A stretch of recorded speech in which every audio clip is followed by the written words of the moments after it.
Hi hello నమస్తే welcome to Telugu రాజ్యం. నేను మీ రామ్.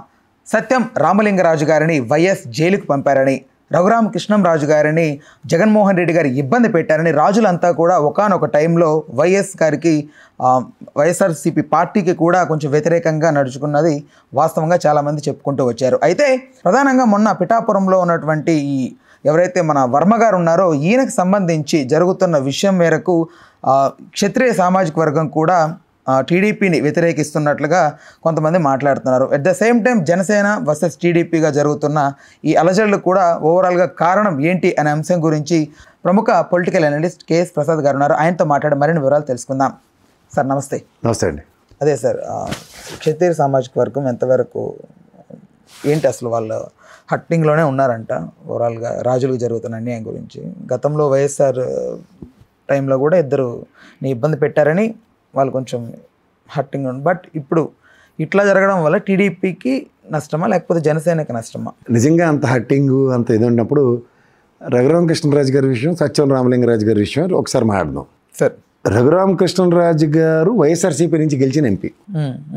నిజంగా అంత వైఎస్ఆర్సీపీకి అంత ఇది ఉండి లేకపోతే రాజశేఖర రెడ్డి గారి వలన రాజులు ఇబ్బంది పడ్డారన్నది మీరు అన్న మాట అయితే ఖచ్చితంగా రఘురామకృష్ణరాజు గారు ఎగనిస్ట్ వైఎస్ఆర్సీపీ నిలబడాలి కదా.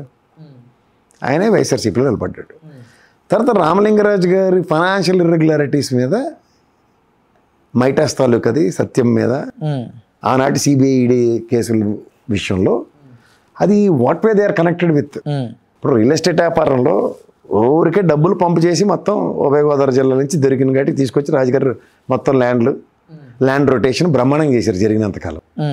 And over period of time దాంట్లో ఏమవుతుంది, ప్రతి ఒక్కటి దగ్గర భూమి ఉండి డబ్బులు లేకపోతే లిక్విడ్ ఫార్మ్ ఆఫ్ క్యాష్ లేకపోతే ఇప్పుడు ఆ క్యాష్ రొటేషన్స్లో ఇవాళ డబ్బులు ఆ రోజు ఇవ్వకపోవచ్చు, డబ్బుల్లో డిస్పారిటీ రావచ్చు. ఇవాళ భూములు ఉన్న వాళ్ళందరూ రేట్లు చూడండి ఒకసారి. ఆ రోజు జరిగిన ల్యాండ్ ట్రేడింగే కదా. ఎవరు నష్టపోయారు? భూమి మీద డబ్బులు పెట్టినాడు ఎవరు నష్టపోడు కదా ఎప్పటికీనో. అది జనరలైజ్డ్ ననడే కదా. సో ఇప్పుడు మీరు దీన్ని వర్మ గారికి అన్వయిస్తానంటే సాధారణంగా ఇప్పుడు ప్రతి క్యాబినెట్లోనూ మినిస్టర్ ఏదో ఎక్స్పెక్ట్ చేస్తారు. లాస్ట్కి అతి కష్టం మీద డిప్యూటీ స్పీకర్ రఘురామకృష్ణరాజు గారికి ఇచ్చారు క్యాబినెట్ హోదా నుంచి ఏమీ అసలు రేస్లో లేకుండా. సో ఓవరాల్గా ఒక 5 years 10 yearsలో ఒక సామాజిక వర్గానికి ఏ బేసిస్లో జస్టిఫికేషన్ జరిగే అన్నది నెక్స్ట్ ఎలక్షన్స్కి లీడ్ అవుతుంది. అండ్ స్థానికంగా ఇప్పుడు దానికి వర్మ గారికి జరిగిన ఫ్రిక్షన్ అండ్ రఘురామకృష్ణరాజు గారికి సముచిత స్థానమా కాదా అన్నది ఆయన విజ్ఞతకు వదలాలి. ప్రజలు దాన్ని ఎలా తీసుకుంటారు? ఉండి నియోజకవర్గం ఆయన ఫస్ట్ ఆఫ్ ఆల్ ఆయన నియోజకవర్గం కాదని హుండికి వచ్చాడు. ఆయన హుండి గారిలో ఇంకో వర్మ గారికి అన్యాయం జరిగింది. ఇప్పుడు వాళ్ళు త్యాగాలు చేసుకుంటే ఇప్పుడు వర్మ గారి త్యాగం పవన్ కళ్యాణ్ గారు, హుండిలో ఇంకో రాజుగారి త్యాగం రఘురామకృష్ణరాజు గారు. ఇప్పుడు త్యాగాలు చేసుకునేది వాళ్ళే అయినప్పుడు అది ఓటు బ్యాంక్ ఎక్కడికి లీడ్ అవుతుంది, ఎక్కడ ట్రావెల్ అవుతుంది? ఇప్పుడు ఆ మాటకు వస్తే పిఠాపురంలో వర్మ గారి మాట మీద విశ్వాసంతోనే వాళ్ళందరూ పవన్ కళ్యాణ్ గారికి ఓటేశారు కదా. సో ఇక్కడ వాళ్ళు ఫ్రిక్షన్కి లీడ్ అవుతుంది అన్నది ఎక్కడ అది దానికి క్యారీ ఫార్వర్డ్ అవ్వట్లేదు. దానివల్ల ఆ సామాజిక వర్గంతో ఎలక్షన్స్ శాసించేస్తారన్నది కూడా ఇక్కడ ఊహాజనితం. అసలు ఇప్పుడు నాకు తెలిసి చౌదరి, రెడ్డి, రాజులు, బ్రాహ్మణులు, అలాగే కోమటోళ్ళు ఇలాంటి వాళ్ళు అగ్రకులాలు అన్న వాళ్ళు వీళ్ళేమి అంతంత డామినేటింగ్ పర్సనాలిటీతోనూ బ్రాహ్మణ, క్షత్రియ, వైశ్య సామాజిక వర్గాలు అన్నీ కలిపితే 3 నుంచి 4% లోపల ఉంటారు, ముగ్గురు కలిపి. అలాగే రెడ్డి % 4, అలాగే చౌదరి % 5, 6 అలా చెప్తూనే ఉంటారు. ఓవరాల్గా వీళ్ళేమి అంత, కానీ వాళ్ళ దగ్గర పవర్ సెంటర్స్ అంటారు. పవర్ సెంటర్స్ అంటే వాళ్ళు ఫైనాన్షియల్గా ఎస్టాబ్లిష్డ్, వీటితో రాజ్యాధికారానికి ఇదవుతున్నాయి. కానీ మనం ఆంధ్రప్రదేశ్ చరిత్ర కంటిన్యూస్గా చూస్తే మాకు తెలిసి ఇప్పుడు వెనకాల కనుమూరు బాపిరాజు గారు అలాంటి వాళ్ళు పెద్దవాళ్ళు, ఇప్పుడు రఘురామకృష్ణరాజు గారు, ముందు పిఠాపురంలో వర్మ గారు, ఉత్తరాంధ్ర నుంచి మా దిగ్గజం అశోక్ గజపతిరాజు గారు, ఇలాంటి వాళ్ళని నిలువెత్తు నిదర్శనాలు చూసాం. ఆనంద్ గజపతిరాజు గారి దగ్గర నుంచి ఆయనకన్నా ముందు పివిజి రాజు గారు కాంగ్రెస్ ఆయనలో. సో ఈ సామాజిక వర్గం ఆ ప్రాంతాల్లో వాళ్ళని ఎప్పుడు నెత్తి మీదే పెట్టుకుంటుంది. కానీ వాళ్ళు రాజ్యాధికారం శాసించేంత స్థాయిలో ఉన్నాయంటే అది ఎప్పటికప్పుడు ప్రశ్నార్థకంగానే ఉంటున్నాయి. ఇప్పుడు మా అశోక్ గజపతిరాజు గారు గజపతి సామ్రాజ్య గారి నుంచి బొబ్బుల నుంచి ఆయన ఇంకో రాజుగారు ఉన్నారు రంగారావు గారు. సో వెలమ దొరలు, వెలమ రాజులు అంటారు వాళ్ళని. అలా మీరు చూసుకోగలిగితే ఆ ప్రాంతంలో వాళ్ళకి పరిరక్షణ జరుగుతుంది తప్ప రాష్ట్ర వ్యాప్తంగా ఒకప్పుడు గజపతి లేలిన నేల అని చెప్పి వాళ్ళకి పట్టాలు కట్టే అంత సామర్థ్యాలు ప్రజలు ఇవ్వట్లే.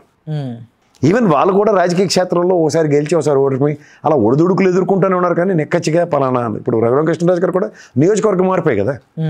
Is not ornated from his own land. ఏదో ఎంపీ టెరిటరీలో అది కూడా పాటన్ పార్సల్స్ అని ఎమ్మెల్యేకి చూస్ చేసుకోవడం కాదు కదా. Home pitch is always home pitch. So ఇవి గమనించండి. సో వీటిలోంచి ఏంటంటే ఇవి ఎక్కడికి అట్రిబ్యూట్ అవుతాయి. ఉదాహరణకి వర్మ గారికి ఇవ్వని ఫ్రిక్షన్ ఎప్పటికీ నెక్స్ట్ ఎలక్షన్కి. వర్మ గారు ఇండిపెండెంట్గా గెలిచిన ఉదంతం కూడా ఉంది. అక్కడ ఆ టెరిటరీలో వాళ్ళకున్న మంచి చెడుల మీద వాళ్ళకు వచ్చే ఆదరణ ఆ ప్రాంతంలో ఇది హైలైట్ అవుతుంది. కానీ ఇది మొత్తం ఆ సామాజిక వర్గం అంతా ర్యాలీ అది ఎలక్షన్స్కి లీడ్ అవుతుంది అన్నది ఊహకందని విషయం. సార్ నెక్స్ట్ టైం కూడా ఆయన ఇప్పుడు మొన్న అంటే సాక్రిఫైస్ చేసి సీట్ ఇచ్చారు. బట్ నెక్స్ట్ టైం ఎలా ఉంటే అవకాశం ఉంది సార్ నెక్స్ట్ ఎలక్షన్కి? అది సార్ 5 సంవత్సరాల తర్వాత రాజు అవడం మంత్రి అవడం ఇప్పుడు ఎలా చెప్పగలను.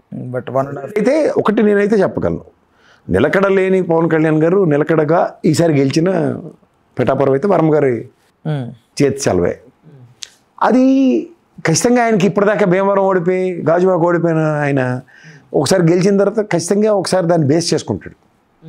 ఆ బేస్ అప్పుడు వర్మ గారి ఫ్రిక్షన్ వస్తుంది సార్. అంటే ఇక్కడ మెయిన్గా అక్కడ పిఠాపురంలో పడనుంది పవన్ కళ్యాణ్ గారి వర్మ గారు కాదు, ఎవరైతే ఎంపీ ఉదయ్ గారు ఉన్నారో ఆయనకి వర్మ గారికి పడట్లేదు అనేది మెయిన్గా వినపడతా ఉంది సార్. ఇప్పుడు రాజకీయంలో ఇవాళ ఫస్ట్ టైం వచ్చి గెలిచిన వాళ్ళందరికీ స్థానికంగా అంతంత హోల్డ్ ఉండదండి.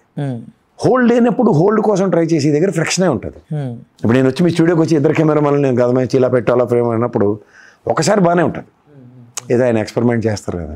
రెండోసారి వాళ్ళ హెడ్ కెమెరా మన తెచ్చి కూర్చోబెట్టుకుంటారు, సార్ నేను అలా పెడుతుంటే సార్ మాతో అవ్వట్లేదని.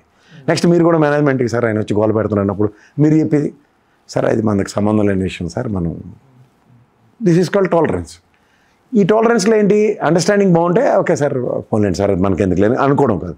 కానీ నా అది ఈగో మెకానిజం తీసుకుని ఏంటది నేను గెస్ట్ కింద వచ్చాను ఆఫ్టర్ ఆల్ ఆ పాట వినరా అని అనవసరమైన ప్రసంగం వింటే ఇది ఫ్రిక్షన్. మీకు అర్థమవుతుందా? సో అట్లాగే ఉదయ్ గారు అనే వ్యక్తి వల్ల ఎంపీగా గెలిచి ఫస్ట్ టర్మర్. వర్మ గారు ఆ నియోజకవర్గంలో ఆయన టెరిటరీలో is been there from 2 decades. 2 decades ఉన్నాడు ఆయన. ఈ 2 decadesలో అతనుకున్న రాజకీయ ప్రస్థానంలో ప్రతిదీ క్వశ్చన్ అవుతుంది అనుకోండి, అది లీడ్స్ టు ఫ్రిక్షన్. ఈవెన్ ఇప్పుడు టీడీపీ అభిమానించే క్షత్రియ సామాజిక వర్గం కూడా రేపటి రోజున నిలబడాల్సి వస్తే వర్మ గారి పక్కే నిలబడతారా సార్ ఓవరాల్గా? ఇప్పుడు అందరికీ ఏమో ఇప్పుడు చౌదరి సామాజిక వర్గం అంతా తెలుగుదేశంతో ఉండాలి, రెడ్డి సామాజిక వర్గం అంతా వైఎస్ఆర్సీపీ లేదా కాంగ్రెస్తో ఉండాలని ఏమైనా రూల్ ఉన్నాయా? అవేం లేవు కదా. అంటే ఇప్పుడు వర్మ గారు ఇబ్బంది పడుతున్నారనేది కూడా వస్తుంది కదా బయటికి. అది నేను మళ్ళీ అది మీరు హుండి నియోజకవర్గానికే పరిమితం, సారీ ఆయన భీమవరం నియోజకవర్గానికే పిఠాపురం నియోజకవర్గానికి పరిమితం చేయండి దాన్ని. పిఠాపురంలో అక్కడ ఎలా ఉంది ఈసారి మా వాడికి అన్యాయం జరిగింది ఇండిపెండెంట్గా అయినా మిమ్మల్ని గెలిపించుకుంటాం అన్నారు అనుకోండి, అది అవతల తెలుగుదేశానికి అవతల జనసేనకి ఇద్దరికీ ప్రాబ్లమే జరుగుతుంది సార్. అలాంటి పరిణామాలు కనబడుతుందా? స్థానికంగా లీడర్ల యొక్క సామర్థ్యాన్ని ఎవరు అండర్ ఎస్టిమేట్ చేయకండి, అది ఏ పార్టీ అయినా సరే. వాళ్ళ అక్కడ క్యాడర్ వాళ్ళకి ఇచ్చే మొమెంటం మీదే వాళ్ళ ముందు భవిష్యత్తు ఉంటుంది. సో క్యాడర్ని కాదని చేసే పని 100కి 90 మంది చేయరు. రేరెస్ట్గా ఈసారి అధిష్టానం తగ్గామంటే నెక్స్ట్ టైం ఈ అలజడి కంటిన్యూ అయితే వర్మ నెక్స్ట్ ఎలక్షన్కి తగ్గే సీనే ఉంటుంది. Right sir. Okay sir, thank you sir.